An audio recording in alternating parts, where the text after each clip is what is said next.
I'm Allison.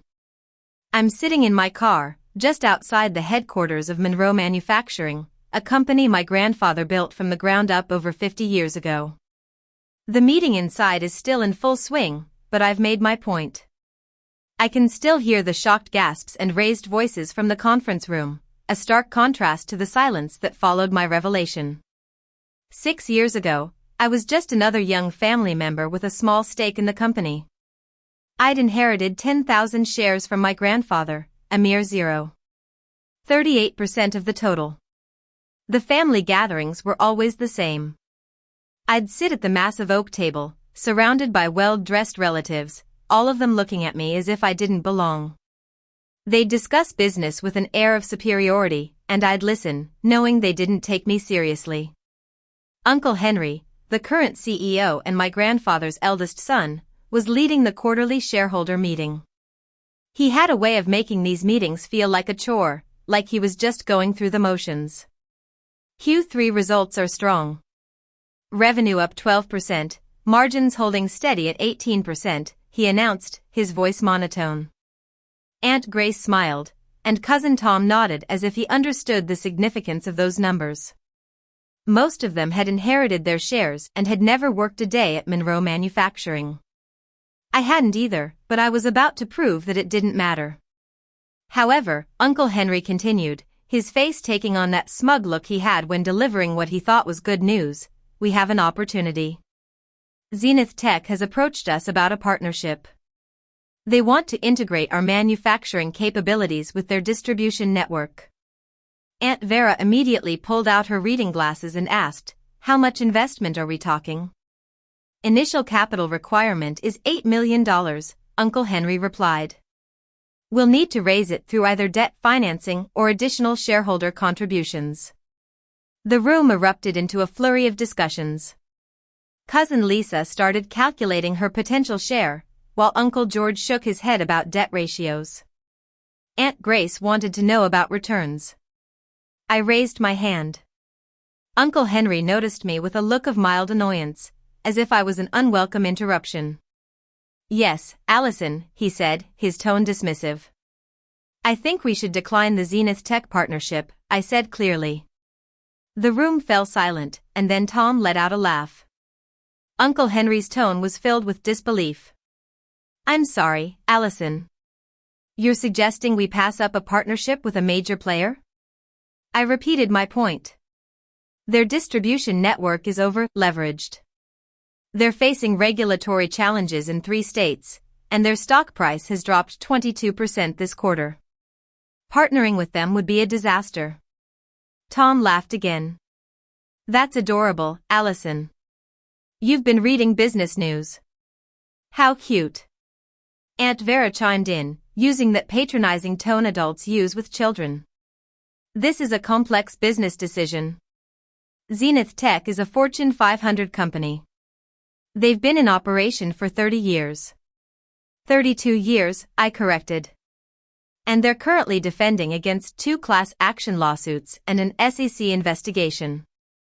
Their CEO resigned last month, and their CFO is selling personal shares at a suspicious rate." Uncle Henry set down his pen. "And where exactly are you getting this information?" "Reuters, Bloomberg, SEC filings, and Zenith Tech's own quarterly reports." "It's all public information," I replied.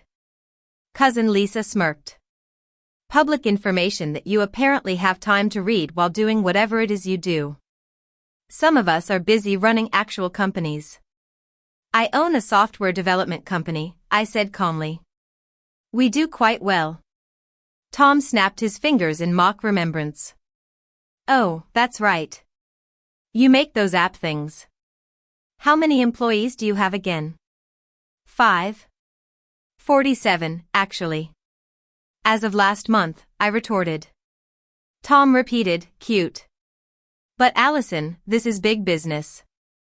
Monroe Manufacturing does $60 million a year in revenue. We're talking about partnerships that could double that. Your little software company is sweet, but it's not relevant here." I took a sip of my water from the Waterford crystal glass. Everything in this building reeked of old money trying to prove its worth. I understand your concern, but I still think we should vote against the Zenith Tech partnership. Uncle Henry rolled his eyes. Allison, with all due respect, you own less than 1% of this company. Your grandfather left you 10,000 shares, giving you 0.38% ownership and zero say in major strategic decisions. The room erupted in laughter. Even Uncle George, who was usually kind to me, was smiling. All in favor of moving forward with the Zenith Tech partnership evaluation, Uncle Henry said. 22 hands went up, leaving me the odd one out. Motion passes. We'll begin due diligence immediately. Wait, I said.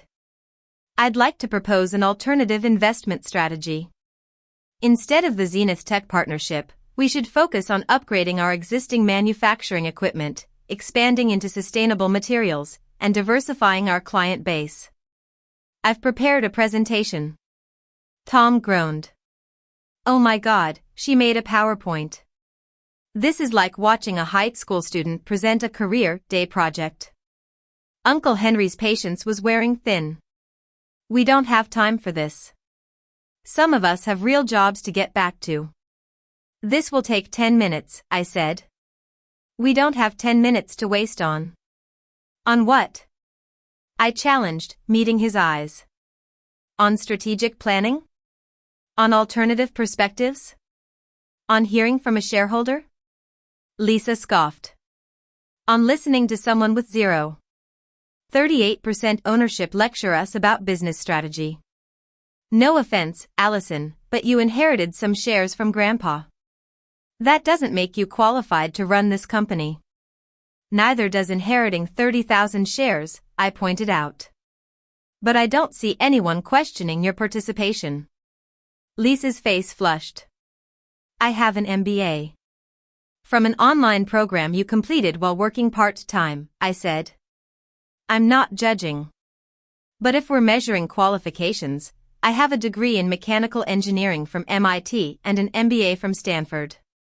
I graduated summa cum laude from both. This silenced them for a few seconds. Tom said, well, good for you. But this is big business. Real money. Not whatever you're doing in your app company. My software company generates $8,300,000 in annual revenue, I said quietly. Tom blinked. $8,300,000? I continued, we specialize in manufacturing optimization software. Our clients include 3 Fortune 500 companies and over 200 mid-size manufacturers across North America. One of those clients is Monroe Manufacturing. We've been providing your production monitoring system for 3 years. Uncle Henry frowned.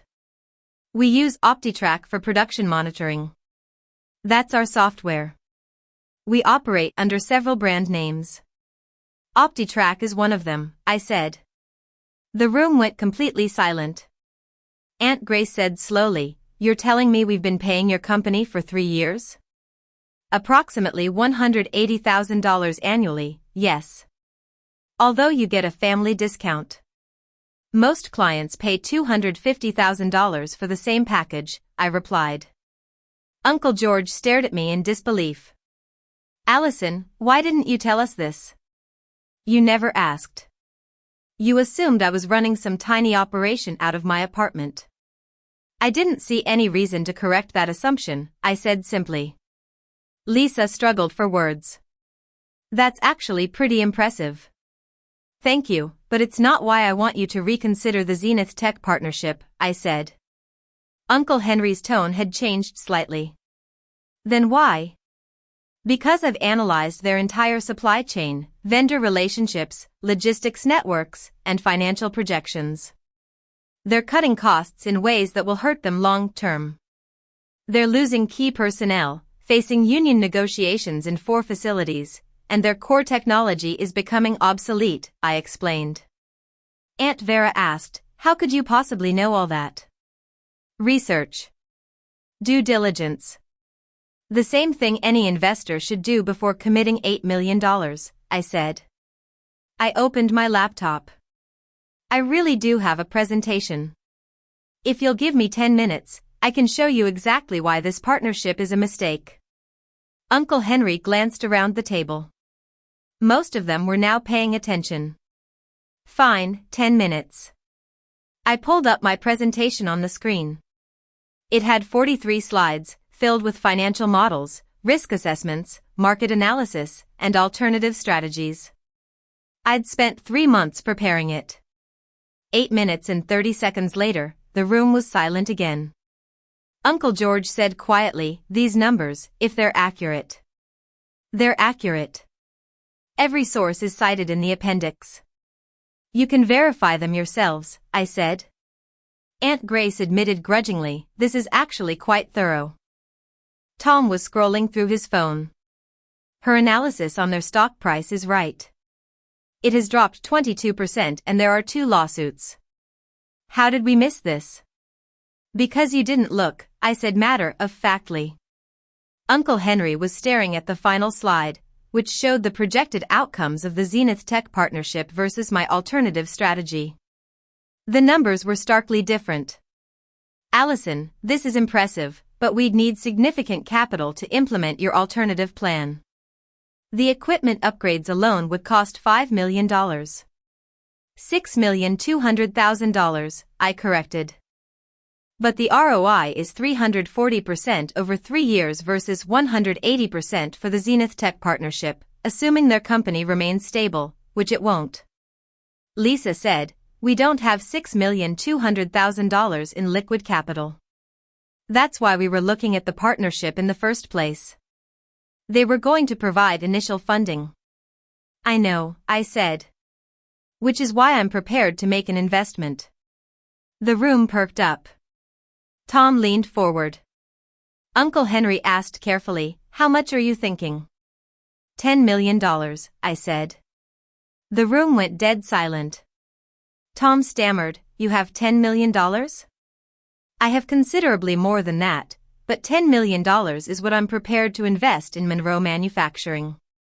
In exchange, I'd like to purchase additional shares and secure a seat on the board of directors," I said. Uncle Henry went very still. "Allison, where exactly did you get $10 million? "My company. $8,300,000 in annual revenue over 6 years with profit margins around 40%. I've been investing aggressively in software, real estate, and strategic acquisitions," I replied. Aunt Vera repeated, "Strategic acquisitions. Like what?" I pulled out my phone and opened an app. "Like shares in Monroe Manufacturing." The temperature in the room seemed to drop. Uncle Henry's voice was very quiet. "What do you mean?" "Over the past 6 years, I've been quietly purchasing shares from family members who wanted to sell. When Cousin Ben sold his shares 5 years ago to buy a yacht, I bought them. When Aunt Carol sold hers to fund her daughter's wedding 3 years ago, I bought those too." I could see the realization dawn on their faces, along with fear. Uncle George asked, "How many shares?" I swiped through my app. "As of this morning, I own 1,967,000 shares of Monroe Manufacturing. The company has 2,500,000 shares total. I own approximately 68% of them." The room was in shock. Tom's face went white. "You own the majority of the company?" "Controlling majority, by quite a significant margin," I confirmed. Lisa stammered, "But how? How did we not know?" "Because I purchased them through various investment entities and shell corporations. Monroe Capital LLC, TechLink Holdings, Coastal Manufacturing Investments. I have 17 different entities that hold shares, none of them with my name directly attached," I explained. Aunt Grace struggled for words. "That's manipulative. It's strategic and perfectly legal. Every purchase was fair market value, and every transaction was properly documented. I just didn't announce what I was doing," I corrected. Uncle Henry finally found his voice. "Do you have any idea what this means?" "Yes. It means that despite what you said earlier, I'm not a shareholder with zero 38% ownership and 0 say. I'm the majority shareholder with 78% ownership and controlling interest. The vote you just held about the Zenith Tech partnership doesn't matter because I can override it. The room erupted. Aunt Vera was on her phone, presumably calling a lawyer. Tom looked like he was going to be sick. Lisa kept saying, "This can't be real," over and over. Uncle Henry stood up, his face red. "You can't do this." "I already did it," I said calmly. "You assumed I was just a young cousin with no real influence. You never asked if I'd purchased more shares." "That's not my fault," Aunt Grace declared. "This is corporate espionage." "It's really not. Every share was purchased through open market transactions or private sales where the seller knew exactly what they were selling." "You all just didn't pay attention," I said. Uncle George was the first to calm down. "Allison, what do you want?" "I want what I've wanted all along. To stop the Zenith Tech partnership and implement a real growth strategy. To modernize our equipment, expand into sustainable manufacturing, and turn Monroe Manufacturing into something Grandpa would be proud of," I said. "By taking it over?" Uncle Henry asked bitterly. "By saving it," I corrected. "Uncle Henry, you're a decent person, but you're too cautious. You've been running the company the same way for 15 years. Revenue is flat, margins are shrinking, and we're being left behind by competitors. Our revenue is up 12% this year, but that's due to inflation and price increases, not actual growth. Unit volume is down 8%, customer satisfaction is down, and employee retention is down." The truth hung in the air. Several of them looked uncomfortable because they knew I was right. Lisa asked, "So what now?" "You're the majority shareholder. You could fire all of us tomorrow." "I could, but I won't. Most of you aren't actively involved in running the company. You're just shareholders collecting dividends. What changes is the direction of the company and who's making the strategic decisions." "Meaning you," Tom said. "Meaning me," I confirmed. "And Uncle Henry, if you're willing to work with me instead of fighting me. And anyone else who wants to actually contribute instead of just complaining at quarterly meetings." I pulled up another slide on my laptop. "Here's what I'm proposing. I invest $10 million immediately. We decline the Zenith Tech partnership. We implement the modernization plan I've outlined. We expand into sustainable manufacturing, diversify our client base, and aim for revenue of $100 million within 3 years." Aunt Vera said faintly, "That's a 66.7% increase." "Yes. It's ambitious, but achievable with the right strategy," I said. Uncle Henry asked quietly, "And what happens to us?" "That depends on you. If you want to stay on as CEO and work with me to execute this plan, I'd be happy to have you. You know the operations better than anyone, but you'd need to report to me as chairman of the board. Can your ego handle that?" He stared at me for a long moment and then slowly nodded. "I suppose it'll have to." "Good. Uncle George, I'd like you on the board as well. You're the only one here who worked on the factory floor before becoming a shareholder. We need that perspective." Uncle George looked stunned. "You want me on the board?" "I do. And Grace, your background is in finance. I'd like you as CFO. We need to restructure our financial operations." Aunt Grace's mouth opened and closed. "I retired 5 years ago. Consider yourself unretired. If you're interested, I'm not forcing anyone, but I'm building a team and I want people who actually care about the company, not just the dividends," I said. I looked around the table. "As for everyone else, you remain shareholders. Your dividends will actually increase if we execute this plan properly, but the days of voting down innovation and just collecting checks are over. If you want to be involved, be involved. If you just want to be passive investors, fine, but don't get in the way." Tom had recovered some of his composure.